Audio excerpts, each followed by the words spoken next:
താരെ, വൈകിട്ട് വരെ ആശുപത്രിയിൽ പണം അടച്ചില്ലെങ്കിൽ രോഗിയെ ഡിസ്ചാർജ് ചെയ്യേണ്ടി വരും. ഫോണിൻ്റെ മറുവശത്തു നിന്ന് വന്ന വാക്കുകൾ താരയുടെ ഹൃദയത്തിലേക്ക് കുത്തിയിറങ്ങി. അവളുടെ കണ്ണുകൾ നിറഞ്ഞു.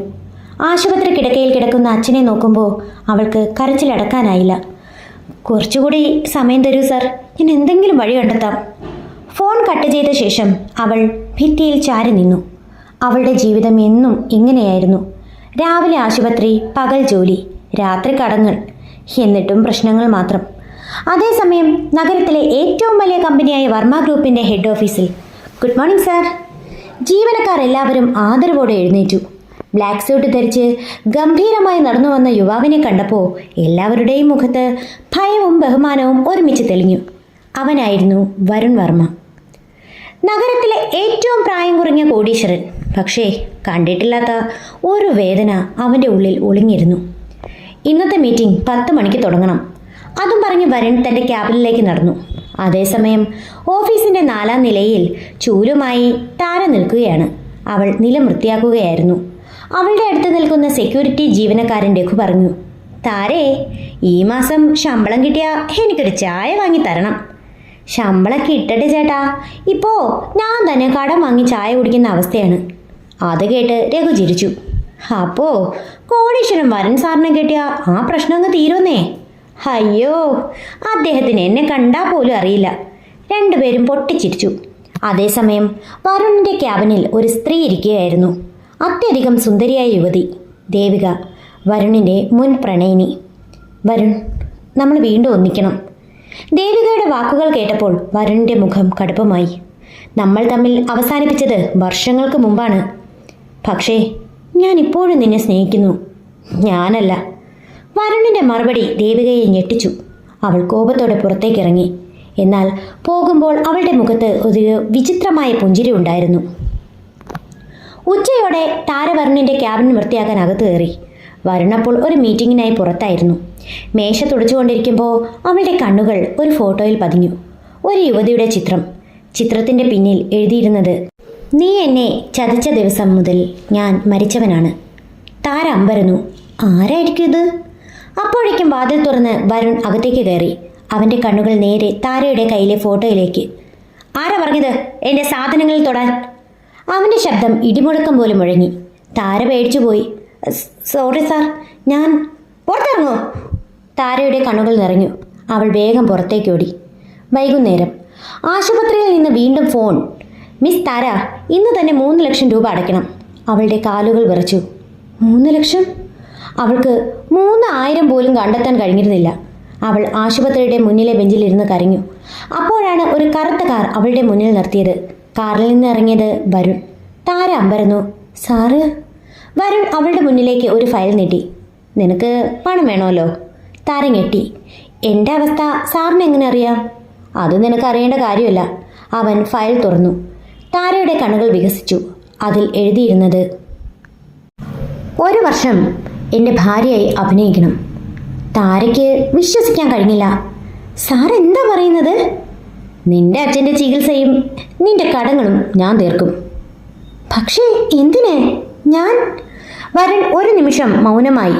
ശേഷം പറഞ്ഞു, കാരണം എൻ്റെ ജീവിതത്തിൽ ഇപ്പോൾ എനിക്കൊരു ഭാര്യയെ വേണം. അവൻ്റെ കണ്ണുകളിൽ ഒരു രഹസ്യം ഒളിഞ്ഞിരുന്നു. താരയുടെ ഹൃദയം വേഗത്തിലിടിച്ചു. അവൾ മറുപടി പറയുന്നതിന് മുമ്പ് വരുണിൻ്റെ ഫോൺ റിങ് ചെയ്തു. ഫോൺ എടുത്ത ഉടനെ അവൻ്റെ മുഖം മാറി. എന്ത്? അവൻ ഞെട്ടലോടെ ചോദിച്ചു. അതെങ്ങനെ സാധിക്കും? അവൾ മരിച്ചതല്ലേ? താര ആശയക്കുഴപ്പത്തോടെ അവനെ നോക്കി. വരുൺ പതിയെ തല ഉയർത്തി. അവൻ്റെ കണ്ണുകളിൽ ഭയമായിരുന്നു. മരിച്ചവൾ തിരിച്ചു വന്ന രാത്രി അതെങ്ങനെ സാധിക്കും? വരുണിൻ്റെ കൈകൾ വിറച്ചു. ഫോണിൻ്റെ മറുവശത്ത് നിന്ന് വന്ന വാർത്ത അവനെ പൂർണ്ണമായും തകർത്തിരുന്നു. സാർ, ഞങ്ങൾ സ്വന്തം കണ്ണുകൊണ്ട് കണ്ടതാണ്. അവൾ ജീവനോടെയുണ്ട്. വരുൺ ഒന്നും പറയാതെ ഫോണ് കട്ട് ചെയ്തു. താര അവൻ്റെ മുഖത്തേക്ക് നോക്കി. ഇത്രയും നേരം ആത്മവിശ്വാസത്തോടെ നിന്ന മനുഷ്യൻ ഇപ്പോൾ ഭയന്നുപോയ കുട്ടിയെപ്പോലെ തോന്നി. സാർ, എന്തെങ്കിലും പ്രശ്നമുണ്ടോ? വരുൺ ഉടൻ മുഖഭാവം മാറ്റി. നിനക്കറിയേണ്ട കാര്യമല്ല. അവൻ ഫയൽ വീണ്ടും താരയ്ക്ക് നൽകി. ഇന്ന് രാത്രി വരെ ആലോചിച്ച് തീരുമാനിക്കൂ. അത്രയും പറഞ്ഞ് അവൻ കാറിൽ കയറിപ്പോയി. ആ രാത്രി ആശുപത്രിയിലെ അച്ഛൻ്റെ കിടക്കയ്ക്കരിയിൽ ഇരിക്കുകയായിരുന്നു താര. അച്ഛൻ രാമചന്ദ്രൻ അവളുടെ കയ്യിൽ പിടിച്ചു. മോളെ, ഞാൻ കാരണം നീ ഇത്ര കഷ്ടപ്പെടുന്നുണ്ട്. അച്ഛാ, ഇങ്ങനെ പറയരുത്. നിന്റെ വിവാഹം കാണാതെ ഞാൻ... മതി അച്ഛാ. താരയുടെ കണ്ണുകൾ നിറഞ്ഞു. അവൾക്ക് വരുണിൻ്റെ ഓഫർ ഓർമ്മ വന്നു. 1 വർഷം ഭാര്യയായി അഭിനയിച്ചാൽ അച്ഛനെ രക്ഷിക്കാം. പക്ഷേ എന്ത് വിശ്വാസത്തിലാണ് അയാളെ വിവാഹം ചെയ്യുന്നത്? അതേസമയം വർമ്മ മാൻഷൻ വിപുലമായ ഹാളിൽ വരുൺ ഒറ്റയ്ക്കിരിക്കുകയായിരുന്നു. കയ്യിൽ പഴയ ഫോട്ടോ. അതിലെ പെൺകുട്ടിയുടെ മുഖത്ത് മധുരമായ പുഞ്ചിരി. അനന്യ. അവൻ്റെ അധരങ്ങൾ മന്ത്രിച്ചു. അപ്പോൾ പിന്നിൽ നിന്ന് ഒരു സ്ത്രീയുടെ ശബ്ദം. വീണ്ടും അവളെ ഓർക്കുകയാണോ? അത് വരുണിൻ്റെ അമ്മ സാവിത്രിയായിരുന്നു. അമ്മ, ഇത്ര വർഷമായിട്ടും ആ മുറിവ് മാറിയില്ലല്ലോ. വരുൺ പുഞ്ചിരിക്കാൻ ശ്രമിച്ചു. പക്ഷേ സാധിച്ചില്ല. മരിച്ചവൾ തിരികെ വരില്ല അമ്മ. സാവിത്രി അമ്മ അവൻ്റെ തലയിൽ തലോടി. ചില സത്യങ്ങൾ നമ്മൾ കരുതുന്നതിലും വിചിത്രമായിരിക്കും മോനെ. അടുത്ത ദിവസം രാവിലെ താര ഓഫീസിലെത്തി. എന്നാൽ മനസ്സ് മുഴുവൻ ആശങ്കയായിരുന്നു. അവൾ ലിഫ്റ്റിൽ കയറാൻ പോകുമ്പോൾ പിന്നിൽ നിന്ന് ഒരു ശബ്ദം. താരേ. അവൾ തിരിഞ്ഞു. നിഖിൽ, വരുണിൻ്റെ അടുത്ത സുഹൃത്ത്, ഓഫീസിലെ ഏറ്റവും വലിയ തമാശക്കാരൻ. എന്താ മുഖം വാടിയിരിക്കുന്നത്? ഒന്നുമില്ല. ലോട്ടറി അടിച്ചവളെ പോലെ സന്തോഷിക്കണം, അല്ലെങ്കിൽ പ്രണയം പൊട്ടിയവളെ പോലെ കരയണം. നീ രണ്ടിനും ഇടയിൽ നിൽക്കുന്നു. താര അറിയാതെ ചിരിച്ചു. ചേട്ടാ, അതെ, ഞാൻ വലിയ കൗൺസിലറാണ്. രണ്ടുപേരും സംസാരിച്ച് നിൽക്കുമ്പോൾ മുകളിലെ നിലയിൽ നിന്ന് ഒരാൾ അവരെ നിരീക്ഷിക്കുന്നുണ്ടായിരുന്നു. കറുത്ത കണ്ണട ധരിച്ച ഒരു സ്ത്രീ. അവളുടെ ചുണ്ടുകളിൽ ക്രൂരമായ പുഞ്ചിരി. ഉച്ചയ്ക്ക് വരുൺ തൻ്റെ ക്യാബിനിൽ ഇരിക്കുകയായിരുന്നു. അപ്പോൾ താര അകത്തേക്ക് വന്നു. കയ്യിൽ ഫയൽ. സാർ. എന്താ, തീരുമാനമെടുത്തോ? താര ആഴത്തിൽ ശ്വാസമെടുത്തു. ഞാൻ സമ്മതിക്കുന്നു. വരുണിൻ്റെ കണ്ണുകളിൽ ഒരു നിമിഷം ആശ്വാസം തെളിഞ്ഞു. ഗുഡ്. പക്ഷേ ഒരു നിബന്ധന. എന്താണ്? എൻ്റെ അച്ഛനെ ഒരിക്കലും വിഷമിപ്പിക്കരുത്. വരുൺ ആദ്യമായി അവളെ ശ്രദ്ധയോടെ നോക്കി. ശേഷം തലകുലുക്കി. വാക്ക്. വൈകുന്നേരം കരാറിൽ ഒപ്പിടാനുള്ള സമയം. താരയും വരുണും കോൺഫറൻസ് റൂമിലിരുന്നു. അഭിഭാഷകനും സാക്ഷികളും അവിടെ ഉണ്ടായിരുന്നു. താര ഒപ്പിടാൻ പേനയെടുത്തു. അപ്പോൾ കോൺഫറൻസ് റൂമിൻ്റെ വാതിൽ ശക്തമായി തുറന്നു. എല്ലാവരും ഞെട്ടി. അകത്തേക്ക് കയറി വന്ന സ്ത്രീയെ കണ്ടപ്പോൾ വരുണിൻ്റെ മുഖം വിളറി. താര ആശ്ചര്യത്തോട് നോക്കി. സ്ത്രീ നേരെ വരുണിൻ്റെ മുന്നിലെത്തി. ശേഷം പതുക്കെ പറഞ്ഞു, എന്നെ മറന്നു വരുൺ. അവളുടെ മുഖം കണ്ട നിമിഷം വരുണിൻ്റെ കയ്യിൽ നിന്ന് പേന താഴെ വീണു. കാരണം അവൾ മറ്റാരുമല്ല, ഫോട്ടോയിൽ കണ്ട അതേ പെൺകുട്ടിയായിരുന്നു. കോൺഫറൻസ് റൂമിൽ നിശബ്ദത. ആ സ്ത്രീയെ കണ്ട നിമിഷം വരുണിൻ്റെ മുഖത്തെ നിറം മാഞ്ഞു. അനന്യ. അവൻ്റെ ചുണ്ടുകൾ വിറച്ചു. താരയ്ക്കൊന്നും മനസ്സിലായില്ല. അഭിഭാഷകനും സാക്ഷികളും പരസ്പരം നോക്കി. അനന്യ പതിയെ പുഞ്ചിരിച്ചു. അതേ വരുൺ, ഞാൻ തന്നെയാണ്. ഇത് അസാധ്യമാണ്. വരുൺ പിന്നിലേക്ക് ഒരു ചുവട് വെച്ചു. കാരണം 4 വർഷങ്ങൾക്ക് മുമ്പ് ഒരു കാർ അപകടത്തിൽ അനന്യ മരിച്ചുവെന്നാണ് എല്ലാവരും വിശ്വസിച്ചിരുന്നത്. അവളുടെ മൃതദേഹം പോലും തിരിച്ചറിഞ്ഞിരുന്നു. പിന്നെ ഇപ്പോൾ ഇവിടെ നിൽക്കുന്നത് ആരാണ്? എല്ലാവരും പുറത്തേക്ക് പോകൂ. വരുണിൻ്റെ ശബ്ദം കടുപ്പമായി. അഭിഭാഷകരും മറ്റുള്ളവരും പുറത്തേക്ക് പോയി. താരയും പോകാൻ ശ്രമിച്ചു. നീ നിൽക്കൂ, വരുൺ പറഞ്ഞു. താര അമ്പരന്നു. അനന്യയുടെ കണ്ണുകൾ ഉടനെ താരയിലേക്ക് തിരിഞ്ഞു.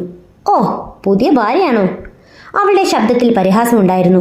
താര അസ്വസ്ഥയായി. ഞാൻ കരാർ ഭാര്യ, വരുൺ മറുപടി പറഞ്ഞു. അനന്യ പൊട്ടിച്ചിരിച്ചു. അപ്പോൾ നീ ഇപ്പോഴും പഴയ ശീലങ്ങൾ മാറ്റിയിട്ടില്ലല്ലേ? നിനക്ക് എന്താണ് വേണ്ടത്? വരുൺ ദേഷ്യത്തോടെ ചോദിച്ചു. അനന്യയുടെ ചിരി മാഞ്ഞു. സത്യം. 1 മണിക്കൂർ കഴിഞ്ഞ് താര ഓഫീസ് ക്യാൻറ്റീനിൽ ഇരിക്കുകയായിരുന്നു. മനസ്സിൽ നിറയെ ചോദ്യങ്ങൾ. അപ്പോഴാണ് നിഖിൽ ഒരു കാപ്പിയുമായി വന്നത്. ഇന്ന് ഓഫീസിൽ സീരിയൽ ഷൂട്ടിംഗ് ആണോ? എന്താ എല്ലാവരുടെയും മുഖം കണ്ടാൽ തോന്നും. താര ചിരിക്കാതെ നിന്നു. നിഖിലേട്ടാ. അനന്യ ആരാണ്? നിഖിലിൻ്റെ മുഖം പെട്ടെന്ന് ഗൗരവമായി. ആ പേര് ആരാണ് പറഞ്ഞത്? ഇന്ന് വന്ന ആ സ്ത്രീ. നിഖിൽ ഒരു നിമിഷം മിണ്ടാതിരുന്നു. താര, ആ കാര്യങ്ങളിൽ തലയിടാതിരിക്കുന്നതാണ് നല്ലത്. എന്തുകൊണ്ട്? കാരണം ആ കഥയ്ക്ക് അവസാനമില്ല. അതേസമയം വർമ്മ മാൻഷനിൽ സാവിത്രി അമ്മ അനന്യയെ കണ്ടപ്പോൾ ഞെട്ടിപ്പോയി. മോളെ. അവരുടെ കണ്ണുകൾ നിറഞ്ഞു. പക്ഷേ അനന്യയുടെ മുഖത്ത് സന്തോഷമില്ലായിരുന്നു. അമ്മേ, എന്നെ മരിച്ചതായി പ്രഖ്യാപിക്കാൻ നിങ്ങൾക്കും തിരക്കായിരുന്നല്ലേ? സാവിത്രി അമ്മയ്ക്ക് അതൊരു അടി പോലെ തോന്നി. എന്താണ് നീ പറയുന്നത്? ഞാൻ ജീവനോടെ ഉണ്ടായിരുന്നു. വരുണിൻ്റെ കണ്ണുകൾ ചുരുണ്ടു. അപ്പോൾ നീ ഇത്രയും കാലം എവിടെയായിരുന്നു? അനന്യയുടെ നേരെ അവനെ നോക്കി. നിന്നിൽ നിന്ന് രക്ഷപ്പെടുകയായിരുന്നു. ആ വാക്കുകൾ കേട്ട് എല്ലാവരും ഞെട്ടി. രാത്രി താര ആശുപത്രിയിൽ നിന്ന് വീട്ടിലേക്ക് മടങ്ങുകയായിരുന്നു.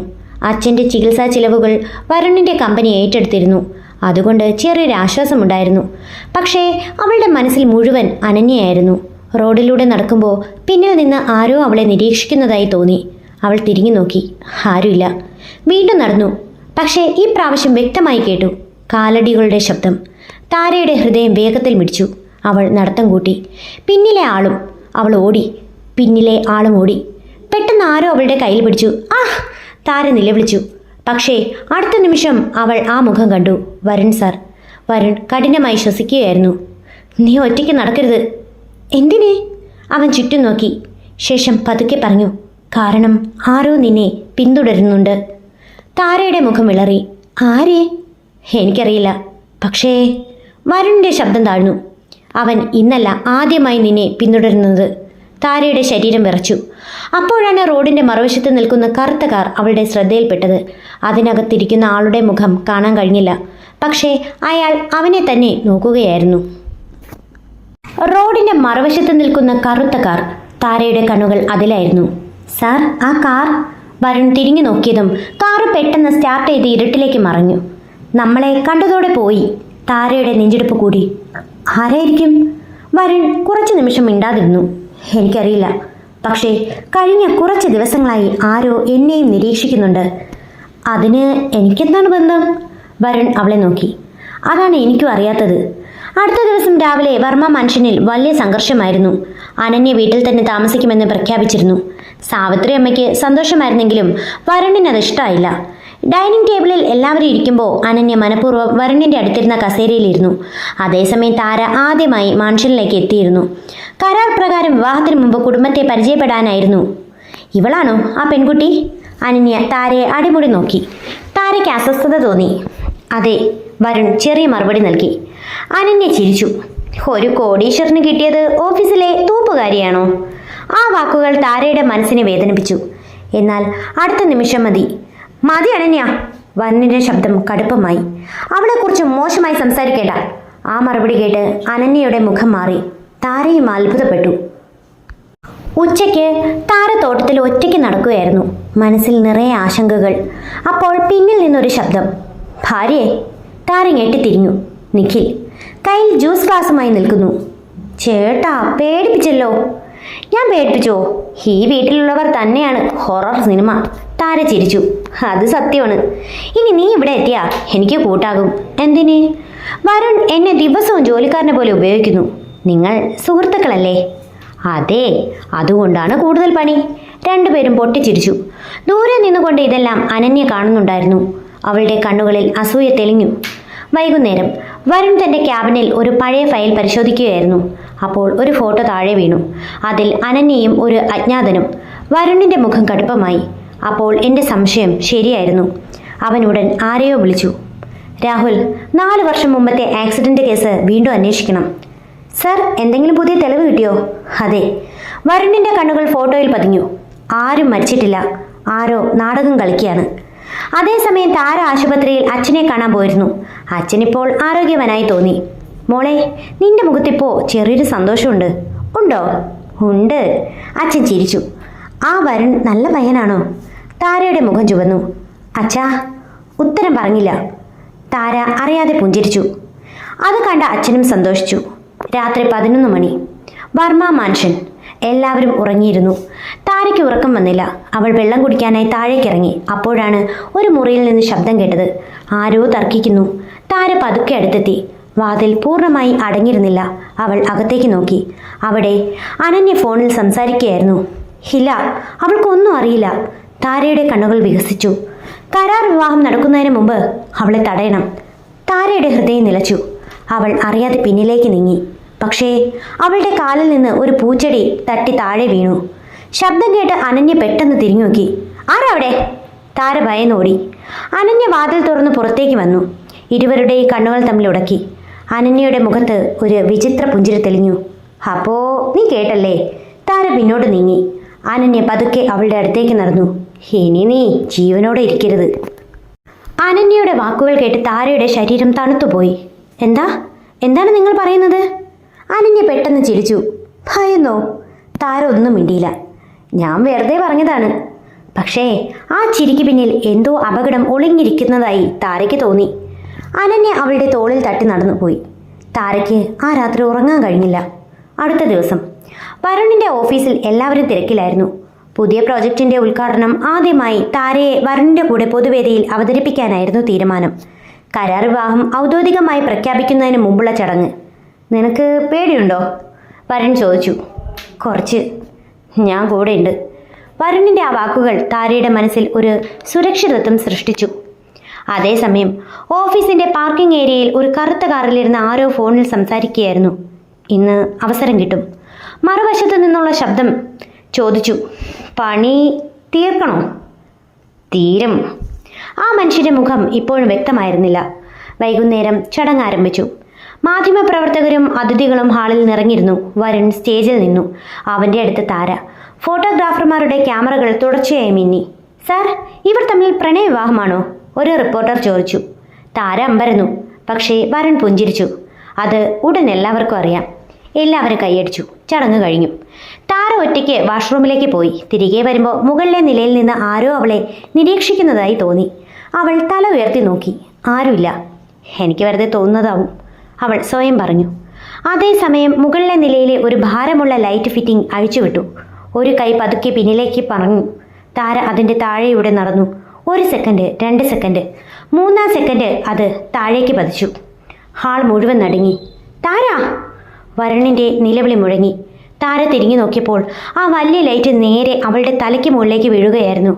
അവൾക്ക് പ്രതികരിക്കാൻ പോലും സമയം കിട്ടിയില്ല. അടുത്ത നിമിഷം ആരോ അവളെ ശക്തിയായി തള്ളി മാറ്റി. രണ്ടുപേരും നിലത്തേക്ക് വീണു. ലൈറ്റ് ഫിറ്റിംഗ് തകർന്ന് ചിതറിപ്പോയി. ഹാളിൽ നിലവിളികൾ ഉയർന്നു. താര കണ്ണുകൾ തുറന്നപ്പോൾ അവൾ വരുണിൻ്റെ നെഞ്ചിലായിരുന്നു. വരുണിൻ്റെ കൈകൾ അവളെ മുറുകെ പിടിച്ചിരുന്നു. നിനക്ക് ഒന്നും പറ്റിയില്ലല്ലോ? അവൻ്റെ ശബ്ദത്തിൽ യഥാർത്ഥ ഭയമുണ്ടായിരുന്നു. താരയ്ക്ക് ആദ്യമായി അത് മനസ്സിലായി. അവൻ അവളെക്കുറിച്ച് ശരിക്കും ആശങ്കപ്പെടുന്നു. അവളുടെ കണ്ണുകൾ നിറഞ്ഞു. സർ. നിശബ്ദമായിരിക്കെ, വരുൺ പതുക്കെ പറഞ്ഞു. അല്പസമയം കഴിഞ്ഞ് സെക്യൂരിറ്റി വിഭാഗം പരിശോധന നടത്തി. എല്ലാവരും ഒരേ നിഗമനത്തിലെത്തി. ഇത് അപകടമല്ല, ആരോ മനഃപൂർവ്വം ലൈറ്റ് അഴിച്ചുവിട്ടതാണ്. വരുണിൻ്റെ മുഖം ദേഷ്യത്തിൽ ചുവന്നു. CCTV പരിശോധിക്കൂ. രാത്രി CCTV ദൃശ്യങ്ങൾ കണ്ടുകൊണ്ടിരിക്കുകയായിരുന്നു വരുൺ. താരയും നിഖിലും കൂടെ ഉണ്ടായിരുന്നു. വീഡിയോയിൽ ഒരു കറുത്ത ഹുഡി ധരിച്ച ആളെ കാണാൻ കഴിഞ്ഞു. പക്ഷേ മുഖം വ്യക്തമല്ല. അയാൾ ക്യാമറയിലേക്ക് തിരിയുമ്പോൾ താര ഞെട്ടിപ്പോയി. നിർത്തൂ. വീഡിയോ നിർത്തി. സ്ക്രീനിൽ ആളുടെ കൈ വ്യക്തമായി കാണാമായിരുന്നു. അവൻ്റെ കയ്യിൽ ഒരു പ്രത്യേക ടാറ്റു. താരയുടെ കണ്ണുകൾ ഭയത്തോടെ വികസിച്ചു. ഈ ടാറ്റു? വരുൺ അവളെ നോക്കി. നിനക്ക് ഇയാളെ അറിയാമോ? താരയുടെ ശബ്ദം വിറച്ചു. അതെ, ഇയാൾ. അവൾ പറയാൻ തുടങ്ങിയപ്പോൾ പെട്ടെന്ന് മുറിയിലെ ലൈറ്റുകൾ അണഞ്ഞു. മുഴുവൻ ഓഫീസ് ഇരുട്ടിലായി. അതോടൊപ്പം ഒരു സ്ത്രീയുടെ നിലവിളി മുഴങ്ങി. ആ ശബ്ദം കേട്ട നിമിഷം താരയുടെ ഹൃദയം നിലച്ചു. കാരണം അത് അനന്യയുടെ ശബ്ദമായിരുന്നു. അനന്യയുടെ നിലവിളി ഓഫീസിലാകെ മുഴങ്ങി. അനന്യ! വരുൺ കസേരയിൽ നിന്ന് ചാടി എഴുന്നേറ്റു. ഇരുട്ടിൽ തപ്പിത്തടഞ്ഞുകൊണ്ട് എല്ലാവരും ശബ്ദം കേട്ട ഭാഗത്തേക്ക് ഓടി. കുറച്ച് നിമിഷങ്ങൾക്ക് ശേഷം എമർജൻസി ലൈറ്റുകൾ തെളിഞ്ഞു. ചുവന്ന വെളിച്ചത്തിൽ ഓഫീസ് ഭീതിജനകമായി തോന്നി. 4-ാം നിലയിലെ സ്റ്റോർ റൂമിൽ മുന്നിൽ ആളുകൾ കൂടി നിൽക്കുകയാണ്. വരുൺ ജനക്കൂട്ടത്തെ തള്ളി അകത്തേക്ക് കയറി. അവൻ്റെ പിന്നാലെ താരയും നിഖിലും. അകത്ത് കണ്ട കാഴ്ച എല്ലാവരെയും ഞെട്ടിച്ചു. തറയിൽ കിടക്കുന്നത് അനന്യയായിരുന്നു. അവളുടെ തലയിൽ നിന്ന് രക്തം ഒഴുകുന്നുണ്ടായിരുന്നു. അനന്യ! വരുൺ അവളുടെ അടുത്തേക്ക് ഓടി. താരയുടെ നെഞ്ചിടിപ്പ് കൂടി. പക്ഷേ അടുത്ത നിമിഷം അനന്യ പതുക്കെ കണ്ണുകൾ തുറന്നു. വരുൺ! അവൾ ദുർബലമായി വിളിച്ചു. എല്ലാവരും ആശ്വാസത്തോടെ ശ്വാസം വിട്ടു. അവൾ മരിച്ചിരുന്നില്ല. ആശുപത്രിയിൽ ഡോക്ടർ പരിശോധന കഴിഞ്ഞ് പുറത്തു വന്നു. ഭാഗ്യവശാൽ വലിയ അപകടമില്ല. തലയിൽ ചെറിയ മുറിവുണ്ട്. വരുൺ ആശ്വാസത്തോടെ കണ്ണുകൾ അടച്ചു. താര അത് ശ്രദ്ധിച്ചു. അനന്യയെക്കുറിച്ച് ഇപ്പോഴും അവൻ കരുതലിലുള്ളവനാണെന്ന് അവൾക്ക് തോന്നി. അത് അവളുടെ മനസ്സിനെ വേദനിപ്പിച്ചു. എന്തുകൊണ്ടെന്ന് അവൾക്ക് തന്നെ മനസ്സിലായില്ല. അതേസമയം ആശുപത്രിയുടെ പാർക്കിംഗ് ഏരിയയിൽ ഒരു അജ്ഞാതൻ ഫോണിൽ സംസാരിക്കുകയായിരുന്നു. പ്ലാൻ പരാജയപ്പെട്ടു. മറുവശത്ത് നിന്ന് കോപഭരിതമായ ശബ്ദം. എനിക്ക് പരാജയം വേണ്ട. അടുത്ത തവണ തെറ്റില്ല. ഓർമ്മിക്കൂ, ലക്ഷ്യം താരയാണ്. അയാൾ ഫോൺ കട്ട് ചെയ്തു. ഇരുട്ടിൽ അയാളുടെ മുഖം ഇപ്പോഴും വ്യക്തമായിരുന്നില്ല. അടുത്ത ദിവസം രാവിലെ വർമ്മ മൻഷനിൽ താരയുടെ മനസ്സ് അസ്വസ്ഥമായിരുന്നു. അവൾ തോട്ടത്തിൽ ഇരിക്കുമ്പോൾ നിഖിൽ വന്നു. ഇന്നെന്താ ഒരു വിഷമം? ഒന്നുമില്ല. അതെ, അതാണ് പ്രശ്നം. പെൺകുട്ടികൾ ഒന്നുമില്ലാന്ന് പറഞ്ഞാൽ 100% പ്രശ്നമുണ്ടെന്നാണ് അർത്ഥം. താര അറിയാതെ ചിരിച്ചു. നിങ്ങൾക്കെല്ലാം അറിയാമല്ലേ? ഞാൻ മഹാനാണ്. നിഖിൽ നെഞ്ചു വിരിച്ചു. അതുകൊണ്ടാണ് ഇതുവരെ ഒരു പെൺകുട്ടിയും എന്നെ പ്രണയിക്കാത്തത്. താര പൊട്ടിച്ചിരിച്ചു. ആ ചിരി കണ്ടപ്പോൾ നിഖിലും സന്തോഷിച്ചു. ദൂരെ ബാൽക്കണിയിൽ നിന്ന് വരുൺ ഇതെല്ലാം കാണുന്നുണ്ടായിരുന്നു. അറിയാതെ അവൻ്റെ മുഖത്ത് ഒരു പുഞ്ചിരി തെളിഞ്ഞു. ഉച്ചയ്ക്ക് അനന്യ ആശുപത്രിയിൽ നിന്ന് വീട്ടിലേക്ക് മടങ്ങി.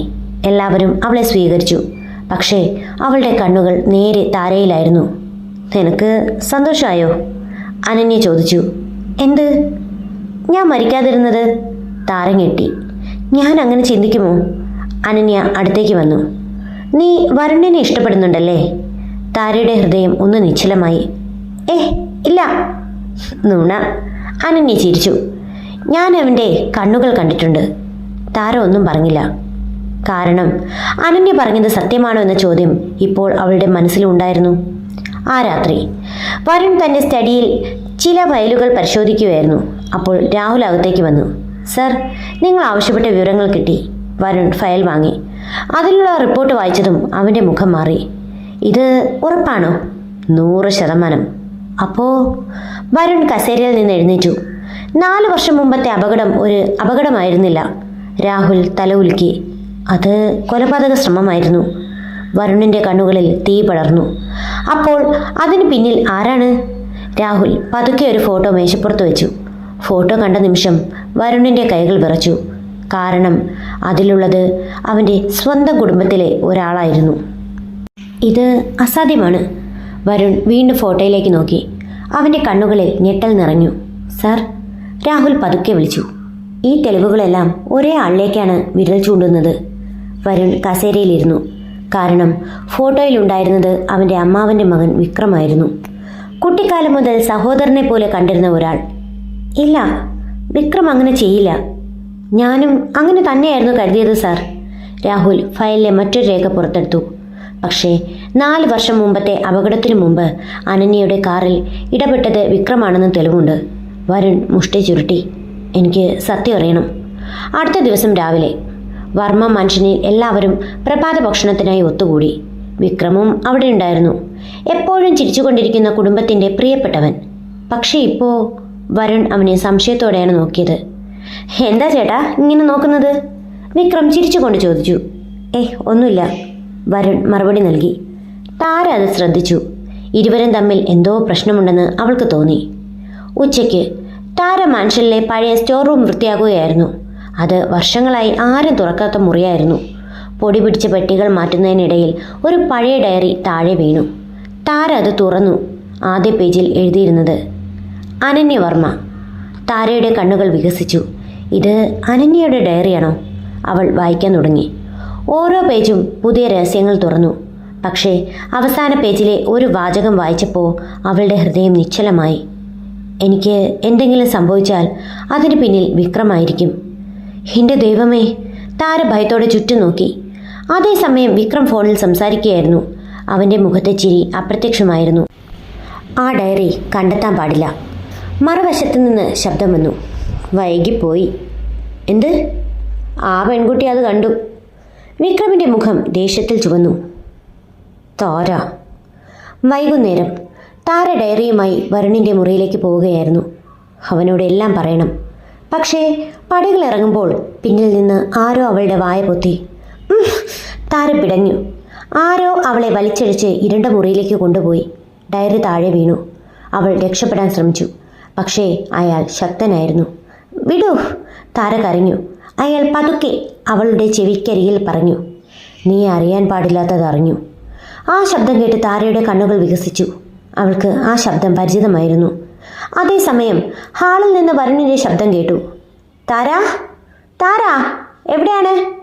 താര പരമാവധി ഉച്ചത്തിൽ നിലവിളിച്ചു. വരുൺ സാർ! അടുത്ത നിമിഷം അവളുടെ തലയിൽ ശക്തമായ ഒരു അടിയേറ്റു. എല്ലാം ഇരുണ്ടു. അല്പസമയം കഴിഞ്ഞ് വരുൺ നിലത്ത് കിടക്കുന്ന ഡയറി കണ്ടെടുത്തു. അവനത് തുറന്നു. അവസാന പേജ് വായിച്ചതും അവൻ്റെ മുഖം കടുപ്പമായി. വിക്രം! അതേസമയം അവൻ്റെ ഫോൺ റിങ് ചെയ്തു. അപരിചിത നമ്പർ. വരുൺ കോൾ എടുത്തു. ഹലോ. മറുവശത്ത് നിന്ന് ഒരു തണുത്ത ശബ്ദം. നിന്റെ കരാർ ഭാര്യ ഞങ്ങളുടെ കയ്യിലുണ്ട്. വരുണിൻ്റെ ഹൃദയം ഒന്ന് നിന്നു. ആരാണ് നീ? 1 മണിക്കൂറിനുള്ളിൽ പഴയ ഗോഡൌണിൽ എത്തുക. താരയ്ക്ക് എന്തെങ്കിലും സംഭവിച്ചാ? അയാൾ ചിരിച്ചു. വേഗം വരുൺ, ഇല്ലെങ്കിൽ അടുത്ത തവണ അവളുടെ ശവം മാത്രമേ കാണാൻ കഴിയൂ. കോള് കട്ടായി. വരുണിൻ്റെ കണ്ണുകളിൽ ആദ്യമായി യഥാർത്ഥ ഭയം നിറഞ്ഞു. കാരണം അവന് മനസ്സിലായി, താര ഇപ്പോൾ ഒരു വലിയ ഗൂഢാലോചനയുടെ നടുവിലാണ്. കണ്ണുകൾ തുറക്കാൻ താര ശ്രമിച്ചു. തല പൊട്ടിത്തെറിക്കുന്നത് പോലെ വേദന. ചുറ്റും ഇരുട്ട്, ഈർപ്പമുള്ള ചുമരുകൾ, പഴകിയ മരപ്പട്ടികളുടെ ഗന്ധം. അല്പസമയം കഴിഞ്ഞാണ് അവൾക്ക് മനസ്സിലായത്, അവളൊരു പഴയ ഗോഡൌണിലാണ്. കൈകൾ പിന്നിലേക്ക് കെട്ടിയിട്ടിരിക്കുന്നു. ഹലോ, ആരെങ്കിലും ഉണ്ടോ? അവളുടെ ശബ്ദം വിറച്ചു. മറുപടിയില്ല. പക്ഷേ അടുത്ത നിമിഷം ഇരുട്ടിൽ നിന്ന് ഒരു ശബ്ദം കേട്ടു. ഒടുവിൽ ഉണർന്നോ? താര ഞെട്ടി. ആരോ കസേരയിൽ ഇരിക്കുകയാണ്. മുഖം കാണാൻ കഴിയുന്നില്ല. നിങ്ങൾ ആരാണ്? ആ മനുഷ്യൻ പതുക്കെ എഴുന്നേറ്റു. വെളിച്ചത്തിലേക്ക് നടന്നു വന്നു. താരയുടെ കണ്ണുകൾ വികസിച്ചു. വിക്രം? വിക്രം ചിരിച്ചു. നീ അത്ര അത്ഭുതപ്പെടണ്ട. എന്തിനാണ് എന്നിവിടെ കൊണ്ടുവന്നത്? നീ അനാവശ്യ കാര്യങ്ങൾ അന്വേഷിക്കാൻ തുടങ്ങി. താരയുടെ ഹൃദയം വേഗത്തിലിടിച്ചു. അനന്യയുടെ അപകടം? വിക്രത്തിൻ്റെ കണ്ണുകൾ തണുത്തു. അതെ. അപ്പോൾ അത് ശരിക്കും അപകടമായിരുന്നില്ലേ? വിക്രം മറുപടി പറഞ്ഞില്ല. പക്ഷേ അവൻ്റെ ചിരി തന്നെ എല്ലാം പറഞ്ഞിരുന്നു. അതേസമയം പഴയ ഗോഡൌണിലേക്ക് കാർ പാഞ്ഞുകൊണ്ടിരിക്കുകയായിരുന്നു. സ്റ്റിയറിങ്ങിൽ വരുൺ. അവൻ്റെ കണ്ണുകളിൽ ഭയവും കോപവും ഒരുമിച്ചുണ്ടായിരുന്നു. നിഖിലൊപ്പമുണ്ടായിരുന്നു. നീ ഒറ്റയ്ക്ക് പോകണ്ടായിരുന്നു. നിനക്കങ്ങനെ പറയാം. പക്ഷേ അവൾക്ക് എന്തെങ്കിലും സംഭവിച്ചാൽ ഞാൻ ഒരിക്കലും ക്ഷമിക്കില്ല. നിഖിൽ ആദ്യമായി വരുണിനെ ഇങ്ങനെ കണ്ടു. ഇത് ഒരു കരാർ ഭാര്യയ്ക്ക് വേണ്ടിയുള്ള ഭയമല്ല, അതിലപ്പുറം എന്തോ. ഗോഡൌണിൽ താര രക്ഷപ്പെടാൻ ശ്രമിക്കുകയായിരുന്നു. വിക്രം, നീ ചെയ്യുന്നത് തെറ്റാണ്. തെറ്റോ? അവൻ പൊട്ടിച്ചിരിച്ചു. 4 വർഷം മുമ്പ് ഞാൻ ചെയ്ത തെറ്റിനേക്കാൾ. താര ഞെട്ടി. അതിനർത്ഥം? അതെ. വിക്രത്തിൻ്റെ മുഖം ക്രൂരമായി.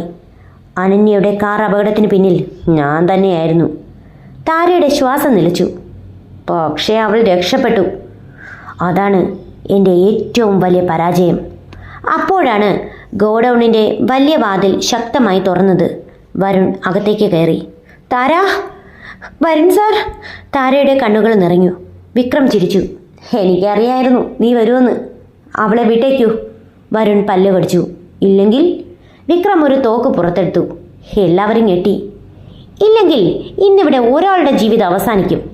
അപ്പോൾ പിന്നിൽ നിന്ന് ഒരു സ്ത്രീയുടെ ശബ്ദം. അത് നിന്റേതായിരിക്കും വിക്രം. എല്ലാവരും തിരിഞ്ഞു നോക്കി. അവിടെ നിന്നിരുന്നത് അനന്യയായിരുന്നു. വിക്രമിൻ്റെ മുഖത്തെ ചിരിമാഞ്ഞു. നീ? അതെ. അനന്യ പതുക്കെ മുന്നോട്ട് വന്നു. 4 വർഷമായി ഞാൻ കാത്തിരിക്കുന്നത് ഈ നിമിഷത്തിനാണ്. നീ ജീവനോടെ ഉണ്ടായിരുന്നെന്ന് അറിഞ്ഞിരുന്നെങ്കിൽ നീ വീണ്ടും എന്നെ കൊല്ലാൻ ശ്രമിച്ചേനെ. അനന്യയുടെ കണ്ണുകളിൽ കണ്ണുനീർ തിളങ്ങി. പക്ഷേ ഇത്തവണ ഞാൻ തയ്യാറാണ്. പെട്ടെന്ന് വിക്രം തോക്കുയർത്തി. ലക്ഷ്യം അനന്യ. വെടിവെച്ച് മുഴങ്ങി. താര നിലവിളിച്ചു. വരുൺ ഓടി. നിഖിൽ ഭയന്ന് കണ്ണുകൾ അടച്ചു. ഒരു നിമിഷം എല്ലാം നിശബ്ദം. പിന്നെ ആരോ നിലത്തേക്ക് വീണു. എല്ലാവരുടെയും കണ്ണുകൾ ആ വ്യക്തിയിലേക്ക് തിരിഞ്ഞു. രക്തത്തിൽ കുളിച്ചു കിടക്കുന്നത് അനന്യയല്ല, വരുണായിരുന്നു. വരുൺ! താരയുടെ നിലവിളി ഗോഡൌണിൽ മുഴങ്ങി. വെടിയേറ്റ വരുൺ നിലത്തേക്ക് വീണു. അവൻ്റെ തോളിൽ നിന്ന് രക്തം ഒഴുകുകയായിരുന്നു. വിക്രം പോലും ഒരു നിമിഷം ഞെട്ടിപ്പോയി.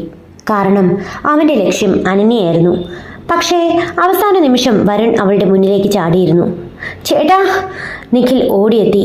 താരയുടെ കണ്ണുനീർ നിയന്ത്രണം വിട്ടൊഴുകി. വരുൺ സാർ, കണ്ണു തുറക്കൂ. വരുൺ വേദനയിൽ പുഞ്ചിരിക്കാൻ ശ്രമിച്ചു. നിനക്ക് ഒന്നും പറ്റിയില്ലല്ലോ. ആ വാക്കുകൾ കേട്ട് താരയുടെ ഹൃദയം വിങ്ങി. ജീവന ഭീഷണിയായ അവസ്ഥയിലും അയാൾ ചിന്തിക്കുന്നത് അവളെക്കുറിച്ചാണ്. അതേസമയം ഗോഡൌണിന് പുറത്തു നിന്ന് പോലീസ് സൈറൻ കേട്ടു. വിക്രത്തിൻ്റെ മുഖം മാറി. പോലീസ്? അനന്യ ചിരിച്ചു. അതെ, ഇത്തവണ നിന്റെ കളി അവസാനിച്ചു. വിക്രം ദേഷ്യത്തോടെ തോക്ക് വീണ്ടും ഉയർത്തി. പക്ഷേ അതിനു മുമ്പ് ഒരു പോലീസ് ഓഫീസർ അവൻ്റെ കയ്യിലേക്ക് വെടിവെച്ചു. തോക്ക് താഴെ വീണു. നിമിഷങ്ങൾക്കകം പോലീസ് അവനെ വളഞ്ഞു. വിക്രം വർമ്മ, നിങ്ങൾ അറസ്റ്റിലാണ്. വിക്രം ചുറ്റും നോക്കി. രക്ഷപ്പെടാൻ വഴിയില്ല. പക്ഷേ അവൻ്റെ മുഖത്തിപ്പോഴും ഒരു വിചിത്ര പുഞ്ചിരി ഉണ്ടായിരുന്നു. നിങ്ങൾ ജയിച്ചെന്ന് കരുതണ്ട. ആ വാക്കുകൾ എല്ലാവരെയും ആശയക്കുഴപ്പത്തിലാക്കി. ആശുപത്രി. വരുണിനെ ഉടൻ ഓപ്പറേഷൻ തിയേറ്ററിലേക്ക് കൊണ്ടുപോയി. പുറത്ത് താര, നിഖിൽ, സാവിത്രിയമ്മ, അനന്യ എല്ലാവരും കാത്തിരുന്നു. മണിക്കൂറുകൾ കടന്നുപോയി. താരയുടെ കൈകൾ വിറയ്ക്കുകയായിരുന്നു. അവനൊന്നും സംഭവിക്കില്ല. നിഖിൽ ആശ്വസിപ്പിച്ചു. പക്ഷേ അവൻ്റെ സ്വന്തം കണ്ണുകളും നിറഞ്ഞിരുന്നു. അവസാനം ഓപ്പറേഷൻ തിയേറ്ററിൻ്റെ വാതിൽ തുറന്നു. ഡോക്ടർ പുറത്തു വന്നു. എല്ലാവരും എഴുന്നേറ്റു. ഡോക്ടർ, സാവിത്രി അമ്മയുടെ ശബ്ദം വിറച്ചു. ഡോക്ടർ പുഞ്ചിരിച്ചു. ഭയപ്പെടണ്ട, അപകടനില തരണം ചെയ്തു. എല്ലാവരും ആശ്വാസത്തോടെ ശ്വാസം വിട്ടു. താരയുടെ കണ്ണുകളിൽ സന്തോഷ കണ്ണീർ നിറഞ്ഞു. അന്ന് രാത്രി വരുൺ ഐസിയിൽ കിടക്കുകയായിരുന്നു. അവന് ഇപ്പോഴും ബോധം വീണ്ടെടുത്തിട്ടില്ല. താര ഗ്ലാസിനപ്പുറം നിന്ന് അവനെ നോക്കി. എന്തിനാണ് എന്നുവേണ്ടി ജീവൻ പണയം വെച്ചത്? അവൾ പതുക്കെ പറഞ്ഞു. ഇതൊരു കരാർ മാത്രമായിരുന്നില്ലേ? അവളുടെ കണ്ണുനീർ കവിളിലൂടെ ഒഴുകി. അപ്പോഴാണ് പിന്നിൽ നിന്ന് അനന്യ വന്നത്. കാരണം അവൻ നിന്നെ സ്നേഹിക്കുന്നു. താര ഞെട്ടിത്തിരിഞ്ഞു. എന്ത്? അനന്യ പുഞ്ചിരിച്ചു. അവൻ എന്നെയും ഒരിക്കലും സ്നേഹിച്ചിട്ടില്ല. പക്ഷേ ഞങ്ങൾ വിവാഹിതരായിരുന്നില്ല. താരയുടെ കണ്ണുകൾ വികസിച്ചു. എന്താണ് പറയുന്നത്? അനന്യ ആഴത്തിൽ ശ്വാസമെടുത്തു. ഞാൻ അവൻ്റെ സുഹൃത്ത് മാത്രമായിരുന്നു. താരയ്ക്ക് വിശ്വസിക്കാൻ കഴിഞ്ഞില്ല. അപ്പോൾ 4 വർഷമായി എല്ലാവരും പറഞ്ഞത് അപകടം, ബന്ധം എല്ലാം ഒരു തെറ്റിദ്ധാരണയാണോ? അതേസമയം പോലീസ് സ്റ്റേഷനിൽ വിക്രം ഒറ്റയ്ക്ക് സെല്ലിൽ ഇരിക്കുകയായിരുന്നു. അപ്പോൾ ഒരു പോലീസ് ഓഫീസർ അകത്തു വന്നു. നിന്നെ കാണാൻ ഒരാൾ വന്നിട്ടുണ്ട്. വിക്രം തല ഉയർത്തി. സെല്ലിന് മുന്നിൽ നിന്ന് ആളുടെ മുഖം കണ്ട നിമിഷം അവൻ്റെ കണ്ണുകൾ വികസിച്ചു. നീ നീ ആ വ്യക്തി ചിരിച്ചു. നിന്റെ ജോലി നന്നായി ചെയ്തു. വിക്രത്തിൻ്റെ മുഖം വിളറി. കാരണം അയാളാണ് ഇത്രയും കാലം നിഴലിൽ നിന്ന് എല്ലാം നിയന്ത്രിച്ച യഥാർത്ഥ കളിക്കാരൻ. പോലീസ് സ്റ്റേഷനിലെ സെല്ലിലിരുന്ന വിക്രം ഏട്ടലോടെ മുന്നിൽ നിൽക്കുന്ന ആളെ നോക്കി. നീ? ആ മനുഷ്യൻ ചെറുതായി പുഞ്ചിരിച്ചു. അതെ വിക്രം, ഇത്ര വേഗം എന്നെ മറന്നു? വിക്രമിൻ്റെ മുഖത്ത് ഭയം തെളിഞ്ഞു. കാരണം അവൻ മറ്റാരുമല്ല, രുദ്രൻ മേനോൻ, വർമ്മ ഗ്രൂപ്പിൻ്റെ പഴയ ബിസിനസ് പാർട്ണർ. എല്ലാവർക്കും മാന്യനും വിശ്വസ്തനുമായ തോന്നുന്ന ഒരാൾ. പക്ഷേ വിക്രമിന് മാത്രം അറിയാമായിരുന്നു ഈ കഥയുടെ യഥാർത്ഥ സൂത്രധാരൻ അയാളാണെന്ന്. എന്നെ ഇവിടെ നിന്ന് പുറത്തെടുക്കണം, വിക്രം ദേഷ്യത്തോടെ പറഞ്ഞു. രുദ്രൻ ചിരിച്ചു. എന്തിന്? നിന്റെ എല്ലാ കാര്യങ്ങളും ഞാൻ ചെയ്തില്ലേ? അതെ, രുദ്രൻ തല കുലുക്കി. അതുകൊണ്ടാണ് ഇപ്പോൾ നീ ജയിലിലിരിക്കുന്നത്. വിക്രമിൻ്റെ കണ്ണുകൾ വികസിച്ചു. എന്ത്? ഒരു കളിയിൽ ജയിക്കാൻ ചില കരുക്കൾ ബലിയാടാകണം വിക്രം. അത് പറഞ്ഞ് രുദ്രൻ തിരിഞ്ഞു നടന്നു. വിക്രം ആദ്യമായി തിരിച്ചറിഞ്ഞു താൻ ഉപയോഗിക്കപ്പെട്ടിരിക്കുകയാണെന്ന്. അതേസമയം ആശുപത്രിയിൽ വരുൺ ബോധം വീണ്ടെടുത്തു. കണ്ണുകൾ തുറന്നപ്പോൾ ആദ്യം കണ്ടത് താരയുടെ മുഖമായിരുന്നു. അവൾ അവൻ്റെ കൈ മുറുകെ പിടിച്ചിരിക്കുകയാണ്. താര. അവൻ്റെ ശബ്ദം ദുർബലമായിരുന്നു. താരയുടെ കണ്ണുകൾ നിറഞ്ഞു. നിങ്ങൾക്ക് ബോധം വന്നല്ലോ. നീ കരഞ്ഞോ? താര ഉടൻ മുഖം തിരിച്ചു. ഏയ് ഇല്ല. നുണ പറയണ്ട. വരുൺ ചെറുതായി ചിരിച്ചു. അത് കണ്ടപ്പോൾ താരയ്ക്ക് സന്തോഷവും ലജ്ജയും ഒരുമിച്ച് തോന്നി. പുറത്ത് സാവിത്രി അമ്മയും നിഖിലും സംസാരിക്കുകയായിരുന്നു. ഇനി എല്ലാം ശരിയാകും അമ്മേ, നിഖിൽ പറഞ്ഞു. ദൈവം അങ്ങനെ ചെയ്യട്ടെ. സാവിത്രി അമ്മ പുഞ്ചിരിച്ചു. അപ്പോഴാണ് അനന്യ അവിടേക്ക് വന്നത്. അവളുടെ മുഖം ഗൗരവത്തിലായിരുന്നു. എനിക്ക് നിങ്ങളോടൊരു കാര്യം പറയാനുണ്ട്. കുറച്ച് സമയം കഴിഞ്ഞ് എല്ലാവരും ആശുപത്രിയിലെ കോൺഫറൻസ് റൂമിൽ ഒത്തുകൂടി. അനന്യ ഒരു ഫയൽ മേശപ്പുറത്ത് വെച്ചു. ഇതാണ് 4 വർഷമായി ഞാൻ ശേഖരിച്ച തെളിവുകൾ. വരുൺ അത്ഭുതത്തോടെ നോക്കി. എന്തിൻ്റെ തെളിവുകൾ? രുദ്രൻ്റെ കുറ്റങ്ങളുടെ. മുറി ആകെ നിശബ്ദമായി. അപകടം മുതൽ കമ്പനിയിലെ സാമ്പത്തിക തട്ടിപ്പുകൾ വരെ എല്ലാത്തിൻ്റെയും പിന്നിൽ അയാളാണ്. നിഖിൽ ഞെട്ടി. പക്ഷേ എന്തിന്? അനന്യയുടെ കണ്ണുകൾ കടുപ്പമായി. വർമ്മ ഗ്രൂപ്പ് സ്വന്തമാക്കാൻ. അതേസമയം രുദ്രൻ തൻ്റെ ഓഫീസിലിരുന്ന് മുൻപിൽ ചില രഹസ്യ ഫയലുകൾ. അവൻ ഫോൺ എടുത്തു. പ്ലാൻ ബി തുടങ്ങാം. മറുവശത്ത് നിന്ന് ചോദ്യം വന്നു. ലക്ഷ്യം? രുദ്രൻ്റെ കണ്ണുകൾ തണുത്തു. താര. അടുത്ത ദിവസം താര ആശുപത്രിയിൽ നിന്ന് മാൻഷനിലേക്ക് മടങ്ങുകയായിരുന്നു. വരുൺ വിശ്രമത്തിനായിരുന്നാൽ അവൾ ഒറ്റയ്ക്കായിരുന്നു. കാർ റോഡിലൂടെ മുന്നോട്ട് പോയിക്കൊണ്ടിരുന്നു. പെട്ടെന്ന് പിന്നിൽ നിന്ന് ഒരു ട്രക്ക് അമിത വേഗത്തിൽ വന്നു. ഡ്രൈവർ ഹോൺ മുഴക്കി. മാഡം! താര ഭയന്ന് തിരിഞ്ഞു നോക്കി. ട്രക്ക് നേരെ അവരുടെ കാറിലേക്ക് പാഞ്ഞു വരികയായിരുന്നു. Driver car വെട്ടിച്ചു. കാർ റോഡിലേക്ക് മതിലിടിച്ചു നിന്നു. താരയുടെ നെറ്റിയിൽ ചെറിയ മുറിവേറ്റു. പക്ഷേ അവൾ ജീവനോടെ രക്ഷപ്പെട്ടു. അല്പസമയം കഴിഞ്ഞ് വരുൺ വാർത്തയറിഞ്ഞ് ആശുപത്രിയിൽ നിന്ന് തന്നെ പുറത്തേക്ക് ചാടാൻ ശ്രമിച്ചു. എനിക്ക് പോണം. നിങ്ങൾക്ക് വിശ്രമം വേണം, ഡോക്ടർ പറഞ്ഞു. താര അപകടത്തിലാണെങ്കിൽ ഞാനിവിടെ കിടക്കില്ല. അവൻ്റെ ശബ്ദം ഉറച്ചതായിരുന്നു. അതേസമയം അപകട സ്ഥലത്ത് പോലീസ് പരിശോധന നടത്തുകയായിരുന്നു. ഒരു ഓഫീസർ വരുണിനെ വിളിച്ചു. സർ, ഇത് അപകടമല്ല. എന്താണ് ഇതിൻ്റെ അർത്ഥം? ട്രക്കിൻ്റെ ബ്രേക്ക് മനഃപൂർവ്വം നീക്കം ചെയ്തതാണ്. വരുണിൻ്റെ മുഖം ദേഷ്യത്തിൽ ചുവന്നു. ഇപ്പോൾ ഉറപ്പായിരുന്നു ആരോ താരയെ കൊല്ലാൻ ശ്രമിക്കുകയാണ്. വീണ്ടും വീണ്ടും വീണ്ടും. അന്ന് രാത്രി താര തൻ്റെ മുറിയിൽ ഇരിക്കുകയായിരുന്നു. മനസ്സിൽ ഭയം. അപ്പോൾ അവളുടെ ഫോണിലേക്ക് ഒരു സന്ദേശം വന്നു. അപരിചിത നമ്പർ. അവൾ തുറന്നു നോക്കി. അതിനുള്ളിൽ ഒരു ഫോട്ടോ. ഫോട്ടോ കണ്ട നിമിഷം താരയുടെ കയ്യിൽ നിന്ന് ഫോൺ താഴെ വീണു. കാരണം അതിൽ കസേരയിൽ കെട്ടിയിട്ടിരിക്കുന്ന ഒരാളെ കാണാമായിരുന്നു. അതവളുടെ അച്ഛനായിരുന്നു. ഫോട്ടോയ്ക്ക് താഴെ ഒരു സന്ദേശം: അടുത്തത് നിന്റെ അച്ഛനാണ്. സത്യം അന്വേഷിക്കുന്നത് നിർത്തുക. താരയുടെ കണ്ണുകൾ ഭയത്തോടെ നിറഞ്ഞു. ഫോണിലെ ചിത്രം കണ്ട നിമിഷം താരയുടെ ലോകം തകർന്നു. അച്ഛാ! അവളുടെ ചുണ്ടുകൾ വിറച്ചു. ചിത്രത്തിൽ രാമചന്ദ്രനെ ഒരു കസേരയിൽ കെട്ടിയിട്ടിരിക്കുകയായിരുന്നു. മുഖത്ത് മുറിവുകൾ, കണ്ണുകളിൽ ഭയം. താര ഉടൻ നമ്പറിലേക്ക് തിരിച്ചു വിളിച്ചു. പക്ഷേ ഫോൺ സ്വിച്ച് ഓഫ്. അവളുടെ കൈകൾ വിറയ്ക്കാൻ തുടങ്ങി. അപ്പോഴാണ് മുറിയുടെ വാതിൽ തുറന്ന് വരുൺ അകത്തേക്ക് വന്നത്. താര! അവളുടെ മുഖം കണ്ടതും അവൻ എന്തോ പ്രശ്നമുണ്ടെങ്കിൽ മനസ്സിലാക്കി. എന്തുപറ്റി? താര കരഞ്ഞുകൊണ്ട് ഫോൺ അവന് കൊടുത്തു. ചിത്രം കണ്ടതും വരുണിന്റെ മുഖം കടുപ്പമായി. ആരാണിത് ചെയ്തത്? എനിക്കറിയില്ല. താര പൊട്ടിക്കരഞ്ഞു. എനിക്ക് എൻ്റെ അച്ഛനെ വേണം. വരുൺ അവളുടെ തോളിൽ കൈവച്ചു. ഞാൻ ജീവനോടെ ഉള്ളിടത്തോളം നിന്റെ അച്ഛന് ഒന്നും സംഭവിക്കില്ല. അതേസമയം ഒരു ഉപേക്ഷിക്കപ്പെട്ട ഫാക്ടറിയിൽ രുദ്രൻ കസേരയിൽ ഇരിക്കുകയായിരുന്നു. അവൻ്റെ മുന്നിൽ രാമചന്ദ്രൻ. നിങ്ങളുടെ മകൾ ധൈര്യമുള്ളവളാണ്. രുദ്രൻ ചിരിച്ചു. പക്ഷേ അവൾ തെറ്റായ ആളുകളെയാണ് വിശ്വസിക്കുന്നത്. രാമചന്ദ്രൻ കോപത്തോടെ നോക്കി. നീ രക്ഷപ്പെടില്ല. രുദ്രൻ പൊട്ടിച്ചിരിച്ചു. അതൊക്കെ പിന്നെ നോക്കാം. വർമ്മ മാൻഷനിൽ വരുൺ, അനന്യ, നിഖിൽ എന്നിവർ തെളിവുകൾ പരിശോധിക്കുകയായിരുന്നു. ഈ നമ്പർ ട്രേസ് ചെയ്യാൻ പറ്റുമോ? വരുൺ ചോദിച്ചു. നിഖിൽ ലാപ്ടോപ്പിൽ നോക്കി. ഒരു ലൊക്കേഷൻ കിട്ടുന്നുണ്ട്. എവിടെ? പഴയ ഇൻഡസ്ട്രിയൽ ഏരിയ. അനന്യയുടെ മുഖം മാറി. രുദ്രൻ്റെ പഴയ ഗോഡൗൺ അവിടെയുണ്ട്. വരുണിൻ്റെ കണ്ണുകൾ തീ പാറി. അപ്പോൾ അവൻ തന്നെയാണ്. അതേസമയം താര തൻ്റെ മുറിയിൽ ഒറ്റയ്ക്കിരിക്കുകയായിരുന്നു. അവൾക്ക് കുറ്റബോധം തോന്നി. എന്നെ കാരണം എല്ലാവർക്കും പ്രശ്നം. അവൾ പതുക്കെ കരഞ്ഞു. അപ്പോൾ മേശപ്പുറത്തൊരു കവർ കണ്ടു. ആരും അത് അവിടെ വെച്ചിരുന്നു. അവൾ തുറന്നു നോക്കി. അകത്തൊരു പഴയ ഫോട്ടോ. അതിൽ ചെറുപ്പത്തിലുള്ള താര, അവളുടെ അച്ഛൻ, അമ്മ. പിന്നിൽ നിൽക്കുന്ന മറ്റൊരാൾ. താരയുടെ കണ്ണുകൾ വികസിച്ചു. ഇത് ആ മനുഷ്യനെ അവൾ തിരിച്ചറിഞ്ഞു. കാരണം അയാൾ രുദ്രനായിരുന്നു. രാത്രി എല്ലാവരും ഫോട്ടോ നോക്കി നിന്നു. നിന്റെ കുടുംബത്തിന് രുദ്രനുമായി ബന്ധമുണ്ടായിരുന്നോ? വരുൺ ചോദിച്ചു. താര തലകുലുക്കി. എനിക്കറിയില്ല. അനന്യ ഫോട്ടോയുടെ പിന്നിൽ നോക്കി. അവിടെ ഒരു തീയതി, 25 വർഷം പഴക്കം. നിഖിൽ ഞെട്ടി. ഇത് വളരെ പഴയ കാര്യമാണ്. വരുൺ ആലോചനയിൽ മുങ്ങി. അതായത് രുദ്രൻ്റെ ലക്ഷ്യം ഞാൻ മാത്രമല്ല. പിന്നെ? വരുൺ പതുക്കെ താരയെ നോക്കി. അവൻ്റെ യഥാർത്ഥ ലക്ഷ്യം താരയായിരിക്കാം. അതേസമയം ഫാക്ടറിയിൽ രുദ്രൻ ഒരു പഴയ ഫയൽ തുറന്നു. അതിനുള്ളിൽ ഒരു ജനന സർട്ടിഫിക്കറ്റ്. അവൻ അതിലേക്ക് നോക്കി ചിരിച്ചു.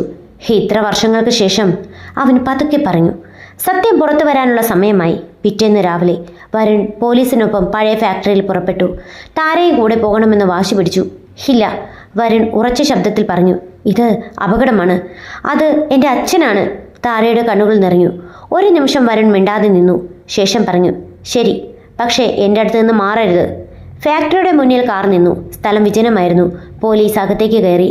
വരുൺ മുന്നിൽ, താര പിന്നിൽ. അവർ വലിയ ഹാളിലേക്ക് എത്തിയപ്പോൾ അവിടെ ഒരു കസേരയിൽ ഉണ്ടായിരുന്നു അവളുടെ അച്ഛൻ. അച്ഛാ! താര ഓടിച്ചെന്നു. പക്ഷെ അടുത്ത നിമിഷം വരുണിൻ്റെ മുഖം മാറി. താര, നിൽക്ക്! വളരെ വൈകിയിരുന്നു. കസേരയ്ക്ക് താഴെ ഘടിപ്പിച്ചിരുന്ന ടൈമർ പെട്ടെന്ന് തെളിഞ്ഞു. ഒരു ബോംബ്. ബോംബിലെ ടൈമർ അതിവേഗം പിന്നോട്ട് എണ്ണുകയായിരുന്നു. താര, പിന്നിലേക്ക് മാറൂ. വരുൺ അവളുടെ കയ്യിൽ പിടിച്ചു വലിച്ചു. താരയുടെ കണ്ണുകൾ ഭയത്തോടെ നിറഞ്ഞു. അച്ഛൻ! കസേരയിൽ കെട്ടിയിട്ടിരുന്ന രാമചന്ദ്രൻ ബോധരഹിതനായിരുന്നു. പോലീസ് ഓഫീസർമാർ ഓടിയെത്തി. സാർ, ഇത് ട്രാപ്പാണ്. വരുൺ ഒരു നിമിഷം പോലും ആലോചിച്ചില്ല. അവൻ നേരെ കസേരയിലേക്ക് ചാടി. വരുൺ, വേണ്ട! താര കരഞ്ഞു. പക്ഷേ അവൻ കേട്ടില്ല.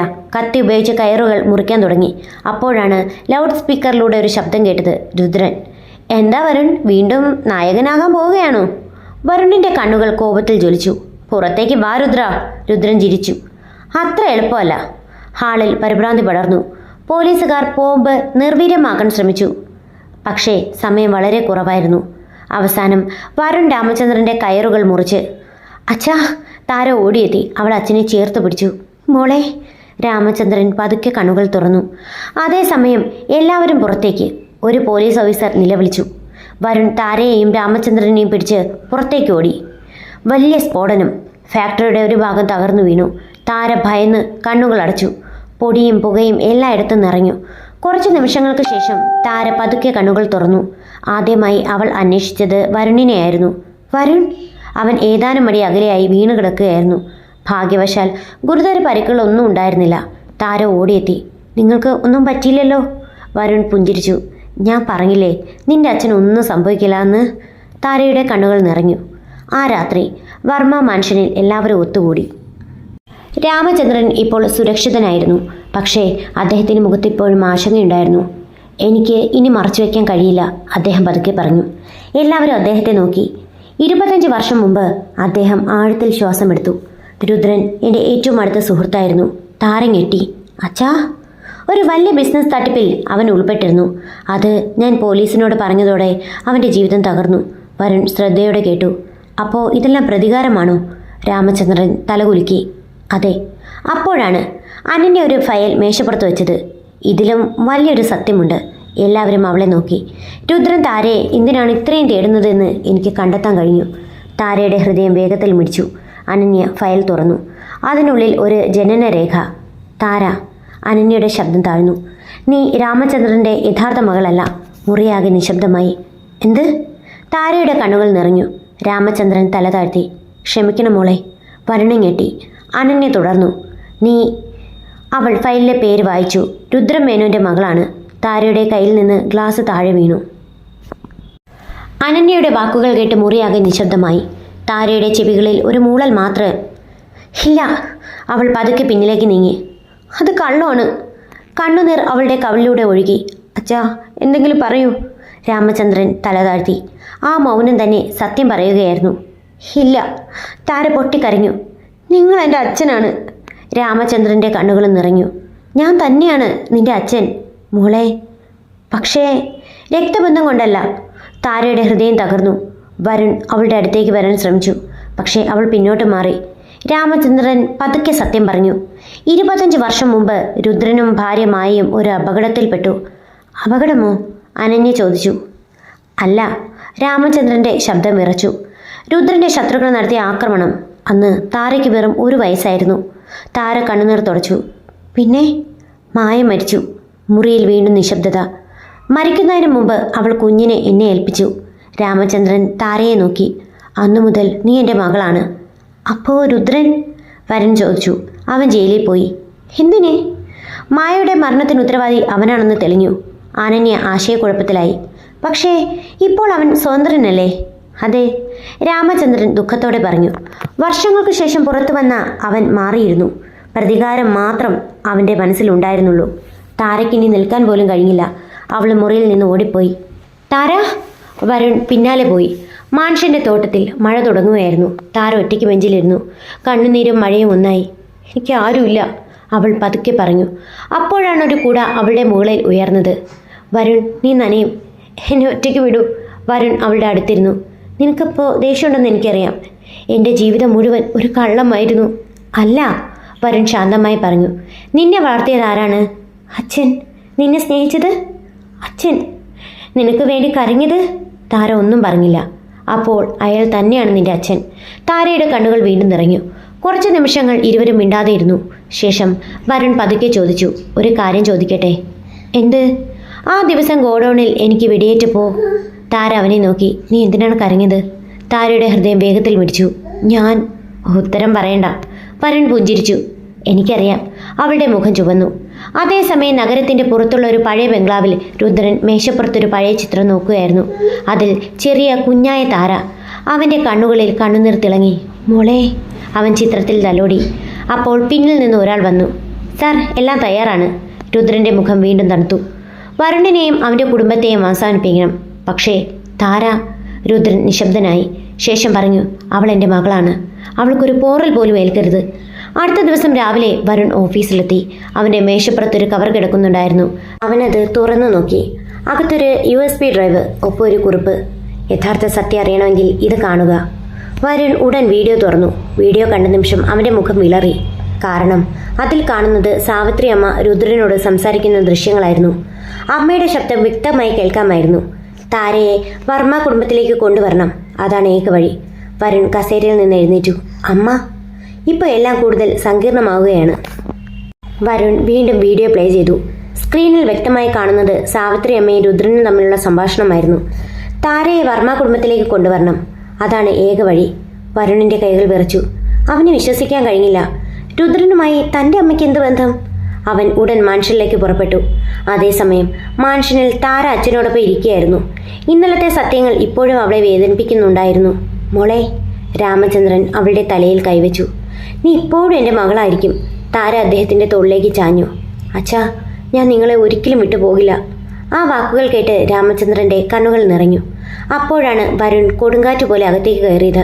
അമ്മ എവിടെയാണ്? എല്ലാവരും ഞെട്ടി. എന്താ മോനെ? സാവിത്രി അമ്മ പടികൾ ഇറങ്ങി വന്നു. വരുൺ ലാപ്ടോപ്പ് അവരുടെ മുന്നിലേക്ക് തിരിച്ചു. ഇതെന്താണ്? വീഡിയോ പ്ലേ ചെയ്തു. വീഡിയോ അവസാനിപ്പിച്ചപ്പോൾ മുറിയിൽ നിശബ്ദത പടർന്നു. അമ്മ, മറുപടി പറയൂ. വരുണിൻ്റെ ശബ്ദം വിറച്ചു. സാവിത്രി അമ്മ കസേരയിലിരുന്നു. അവരുടെ കണ്ണുകളിൽ കുറ്റബോധമുണ്ടായിരുന്നു. അതെ, അവർ പതുക്കെ പറഞ്ഞു. ഞാൻ രുദ്രനെ കണ്ടിരുന്നു. എന്തിന്? കാരണം നിനക്ക് ജീവന് ഭീഷണിയുണ്ടായിരുന്നു. വരുൺ ആശയക്കുഴപ്പത്തിലായി. എനിക്ക്? അതെ, സാവിത്രി അമ്മ വർഷങ്ങൾ പഴക്കമുള്ള ഒരു രഹസ്യം തുറന്നു പറഞ്ഞു. നിന്റെ അച്ഛൻ മരിക്കുന്നതിന് മുമ്പ് ഒരു ഫയൽ എന്നെ ഏൽപ്പിച്ചിരുന്നു. അവർ ഒരു പഴയ പെട്ടി പുറത്തെടുത്തു. അതിനുള്ളിൽ ചില രേഖകൾ. ഇവയിൽ രുദ്രന്റെ കുറ്റങ്ങൾ തെളിയിക്കുന്ന വിവരങ്ങളുണ്ടായിരുന്നു. അനന്യ ഞെട്ടി. അപ്പോൾ രുദ്രൻ അതിനായിരുന്നു? അതെ. സാവിത്രി അമ്മ തലകുലുക്കി. അവന് വർഷങ്ങളായി ആ ഫയൽ തിരയുകയാണ്. പക്ഷേ താരയെ നമ്മുടെ ജീവിതത്തിലേക്ക് കൊണ്ടുവന്നത് എന്തിന്? താര ചോദിച്ചു. സാവിത്രി അമ്മ അവളെ നോക്കി. കാരണം നീയാണ് ആ ഫയലിൻ്റെ താക്കോൽ. ഞാനോ? അതെ. എല്ലാവരും അമ്പരന്നു. രാമചന്ദ്രൻ ആഴത്തിൽ ശ്വാസമെടുത്തു. ഇനി ഞാൻ പറയാം. അദ്ദേഹം എഴുന്നേറ്റു. മായ മരിക്കുന്നതിന് മുമ്പ് ഒരു ലോക്കറിൻ്റെ കീ എനിക്ക് നൽകി. ലോക്കറോ? അതിൽ രുദ്രനെ നശിപ്പിക്കുന്ന തെളിവുകളുണ്ട്. വരുൺ അത്ഭുതപ്പെട്ടു. അപ്പോൾ കീ എവിടെയാണ്? രാമചന്ദ്രൻ താരയെ നോക്കി. താരയുടെ ലോക്കറ്റിൽ. താരയുടെ കൈ സ്വാഭാവികമായി കഴുത്തിലേക്ക് നീങ്ങി. അവൾ കുട്ടിക്കാലം മുതൽ ധരിച്ചിരുന്ന ലോക്കറ്റ്, ഒരിക്കലും തുറക്കാത്തത്. അതേസമയം രുദ്രന്റെ ബംഗ്ലാവിൽ അവൻ്റെ ആളുകളിൽ ഒരാൾ ഓടിയെത്തി. സർ, എന്താ? അവർക്ക് ലോക്കറ്റിനെ കുറിച്ച് അറിയാം. രുദ്രന്റെ മുഖം മാറി. വൈകിപ്പോയി. എന്ത് ചെയ്യണം? രുദ്രൻ പതുക്കെ എഴുന്നേറ്റു. ഇന്ന് രാത്രി തന്നെ മാൻഷനിലേക്ക് പോകാം. അവൻ്റെ കണ്ണുകളിൽ ഭ്രാന്തമായൊരു തിളക്കം തെളിഞ്ഞു. ഇനി കളി അവസാനിപ്പിക്കാം. ആ രാത്രി വർമ്മ മാൻഷനിൽ എല്ലാവരും ഒത്തുകൂടി ലോക്കറ്റ് തുറക്കാൻ തീരുമാനിച്ചു. താരയുടെ കൈകൾ വിറച്ചു. വരുൺ അവളുടെ കയ്യിൽ പിടിച്ചു. ഞാൻ കൂടെയുണ്ട്. താര ചെറുതായി പുഞ്ചിരിച്ചു. ലോക്കറ്റ് തുറന്നു. അതിനുള്ളിൽ ഒരു ചെറിയ താക്കോൽ. എല്ലാവരും ആശ്വാസത്തോടെ ശ്വാസം വിട്ടു. പക്ഷേ അതേ നിമിഷം മാൻഷന്റെ പ്രധാന വാതിൽ തകർന്നു വീണു. മുഖംമൂടി ധരിച്ച ആളുകൾ അകത്തേക്ക് കയറി. അവരുടെ നടുവിൽ രുദ്രൻ. ആ താക്കോൽ എനിക്ക് തരൂ, അവൻ തണുത്ത ശബ്ദത്തിൽ പറഞ്ഞു. വരുൺ താരയുടെ മുന്നിൽ നിന്നു. ഒരിക്കലുമില്ല. രുദ്രൻ ഒരു തോക്ക് പുറത്തെടുത്തു. അപ്പോൾ ഇന്നിവിടെ ഒരുപാട് പേര് മരിക്കും. അടുത്ത നിമിഷം വീടിൻ്റെ എല്ലാ ലൈറ്റുകളും അണഞ്ഞു. ഇരുട്ടിൽ ഒരു വെടിവെച്ച് മുഴങ്ങി. ആരോ വേദനയോടെ നിലവിളിച്ചു. ആ! വെളിച്ചം തിരികെ വന്നപ്പോൾ എല്ലാവരുടെയും കണ്ണുകൾ ഭയത്തോടെ വികസിച്ചു. കാരണം രക്തത്തിൽ കുളിച്ച് നിലത്ത് കിടക്കുന്നത് സാവിത്രി അമ്മയായിരുന്നു. അമ്മേ! വരുണിൻ്റെ നിലവിളി മാൻഷനിൽ മുഴങ്ങി. സാവിത്രി അമ്മ നിലത്തേക്ക് വീണു. അവരുടെ നെഞ്ചിൽ നിന്ന് രക്തം ഒഴുകുകയായിരുന്നു. താരയും അനന്യയും ഓടിയെത്തി. ആംബുലൻസ് വിളിക്കൂ, നിഖിൽ വിളിച്ചു. പക്ഷേ സാവിത്രി അമ്മ വരുണിൻ്റെ കയ്യിൽ മുറുകെ പിടിച്ചു. ഇല്ല, അവർ വേദനയോട് പറഞ്ഞു. എനിക്ക് അധിക സമയമില്ല. അമ്മ അങ്ങനെ പറയരുത്. വരുണിൻ്റെ കണ്ണുകൾ നിറഞ്ഞു. അതേസമയം രുദ്രൻ രക്ഷപ്പെടാൻ ശ്രമിച്ചു. പക്ഷേ പോലീസ് മാൻഷൻ വളഞ്ഞിരുന്നു. അനന്യ ഉടൻ പോലീസിനെ വിളിച്ചിരുന്നു. രുദ്രൻ മേനോൻ, ഒരു ഓഫീസർ തോക്ക് ചൂണ്ടി. കീഴടങ്ങും. രുദ്രൻ ചിരിച്ചു. ഇത്ര വർഷം കഴിഞ്ഞ് ഞാൻ തോൽക്കുമെന്ന് കരുതുന്നുണ്ടോ? അവൻ വീണ്ടും തോക്ക് ഉയർത്തി. പക്ഷേ പോലീസിൻ്റെ വെടിയുണ്ട അവൻ്റെ കയ്യിൽ തട്ടി. തോക്ക് താഴെ വീണു. നിമിഷങ്ങൾക്കകം പോലീസ് അവനെ പിടികൂടി. കളി അവസാനിച്ചു. ഹാളിൽ സാവിത്രി അമ്മ അവസാനമായി സംസാരിക്കുകയായിരുന്നു. വരുൺ, അമ്മേ, നിന്റെ അച്ഛൻ മരിക്കുന്നതിന് മുമ്പ് ഒരു കാര്യം പറഞ്ഞിരുന്നു. വരുൺ അവരുടെ കൈ പിടിച്ചു. എന്ത്? അവർ താരയെ നോക്കി. ഈ പെൺകുട്ടി ഒരു ദിവസം നമ്മുടെ കുടുംബത്തെ രക്ഷിക്കും. താര കരഞ്ഞു. അമ്മേ, എന്നോട് ക്ഷമിക്കണം മോളെ. സാവിത്രി അമ്മയുടെ ശബ്ദം ക്ഷീണിച്ചു. നിന്നെ സത്യത്തിൽ നിന്ന് അകറ്റി നിർത്തിയതിന്. താര അവരുടെ കയ്യിൽ ചുംബിച്ചു. എനിക്ക് നിങ്ങളോട് ദേഷ്യമില്ല. അത് കേട്ട് സാവിത്രി അമ്മ പുഞ്ചിരിച്ചു. അവരുടെ കണ്ണുകൾ പതുക്കെ അടഞ്ഞു. അമ്മേ! വരുണിൻ്റെ കരച്ചിൽ മുറി ആകെ മുഴങ്ങി. 2 ആഴ്ചകൾക്ക് ശേഷം രുദ്രന്റെ വിചാരണ ആരംഭിച്ചു. താരയുടെ ലോക്കറ്റിലെ താക്കോൽ ഉപയോഗിച്ച് തുറന്ന ലോക്കറിൽ നിന്ന് കിട്ടിയ തെളിവുകൾ കോടതിയിൽ ഹാജരാക്കി. വർഷങ്ങളായുള്ള തട്ടിപ്പുകൾ, കൊലപാതക ശ്രമങ്ങൾ എല്ലാം തെളിഞ്ഞു. ജഡ്ജി വിധി പ്രസ്താവിച്ചു. രുദ്രൻ മേനോൻ കുറ്റക്കാരനാണ്. അവന് ജീവപര്യന്തം തടവ് ശിക്ഷ ലഭിച്ചു. നീതി വിജയിച്ചു. 1 മാസം കഴിഞ്ഞ് വർമ്മ മാൻഷൻ വീണ്ടും സന്തോഷത്തിലേക്ക് മടങ്ങി. നിഖിൽ പഴയതുപോലെ തമാശകൾ പറഞ്ഞ് എല്ലാവരെയും ചിരിപ്പിക്കാൻ തുടങ്ങി. എനിക്ക് ഇനി ഒരു വിവാഹം കൂടി നടത്തണം. അനന്യ ചിരിച്ചു. എന്നിട്ട് ചോദിച്ചു, ആരുടേത്? എൻ്റേത്. എല്ലാവരും പൊട്ടിച്ചിരിച്ചു. അതേസമയം തോട്ടത്തിൽ താര ഒറ്റയ്ക്കിരിക്കുകയായിരുന്നു. സാവിത്രി അമ്മയെ ഓർത്ത്. അപ്പോഴാണ് വരുൺ അവളുടെ അടുത്തെത്തിയത്. എന്താ ആലോചിക്കുന്നത്? ഒന്നുമില്ല. ആ, വീണ്ടും ഒന്നുമില്ല. താര ചിരിച്ചു. വരുൺ അവളുടെ മുന്നിൽ മുട്ടുകുത്തി. താര അമ്പരന്നു. വരുൺ? അവൻ പോക്കറ്റിൽ നിന്ന് ഒരു മോതിരം പുറത്തെടുത്തു. 1 വർഷം എൻ്റെ ഭാര്യയെ അഭിനയിക്കാൻ ഞാനൊരു കരാർ തന്നിരുന്നു. താരയുടെ കണ്ണുകൾ നിറഞ്ഞു. ഓർമ്മയുണ്ട്. ഇപ്പോൾ ആ കരാർ അവസാനിച്ചു. വരുൺ പുഞ്ചിരിച്ചു. പക്ഷേ അവൻ മോതിരം ഉയർത്തി. ജീവിതകാലം മുഴുവൻ എൻ്റെ ഭാര്യയായിരിക്കാൻ തയ്യാറാണോ? താരയുടെ കണ്ണുകളിൽ സന്തോഷ കണ്ണുനീർ നിറഞ്ഞു. അതെ, അവൾ കരഞ്ഞുകൊണ്ട് പറഞ്ഞു. 1000 തവണ എനിക്ക് സമ്മതമാണ്. എല്ലാവരുടെയും സാന്നിധ്യത്തിൽ വരുണും താരയും വിവാഹിതരായി. ഈ പ്രാവശ്യം ഒരു കരാറുമില്ല, ഒരു നാടകവുമില്ല, സത്യമായ സ്നേഹം മാത്രം. വിവാഹശേഷം നിഖിൽ മൈക്കെടുത്തു. ഇപ്പം എല്ലാവരും ഒന്ന് ശ്രദ്ധിക്കൂ. എല്ലാവരും അവനെ നോക്കി. എൻ്റെ ഓഫീസിലെ തൂപ്പുകാരി ഇന്ന് എൻ്റെ വീട്ടുകാരിയാണ്.